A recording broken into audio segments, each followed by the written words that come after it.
Our health alert tonight, 4th of July, only a few days away, of course, and families around the country will be spending time outdoors and many cases gathering around the barbecue. But if you plan to grill up a burger or a steak this week, listen up.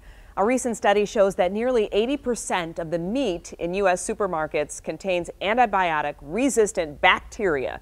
That sounds pretty scary, right? So we brought in our chief health editor, Dr. Nandi, to explain what it means and why antibiotic-resistant bacteria is such a serious health concern. All right, Doc, what is it? And so, Dave, these things are sometimes referred to as superbugs.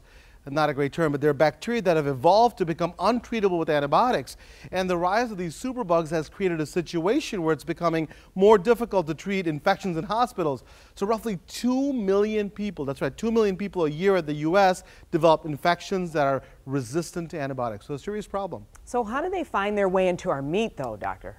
That's a great question, Glenda. So lots of meat producers and factory farmers give antibiotics to animals, right, to keep them healthy, but even when they're not sick. Now, currently, the U.S. Food and Drug Administration allows this practice, but it's a problem because of the overuse of antibiotics, and it's caused some bacteria to adapt, right, to these drugs that are supposed to kill them. So how prevalent are these superbugs in our meat, do we know?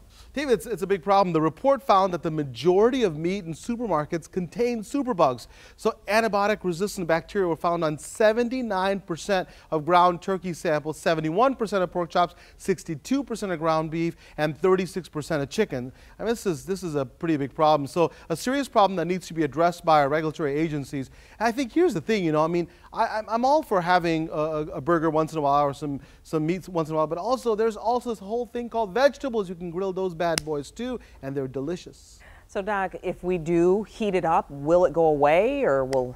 Yeah, absolutely. So that brings up the great question. You know, if you have it rare or not well cooked, I think it's a bigger problem. So absolutely, if you're going to do it, please make sure they're cooked through and through. But I think we have to deal with this so we don't have this resistant bacteria. Yeah. So everything in moderation, like you always say, right, Doc? Exactly right. That's exactly Thank you so much, Dr. Nandi. If you have a question or a health concern for the doctor, you can email him, of course, Dr. Nandi at WXYZ.com, or send it to us on Facebook or Twitter.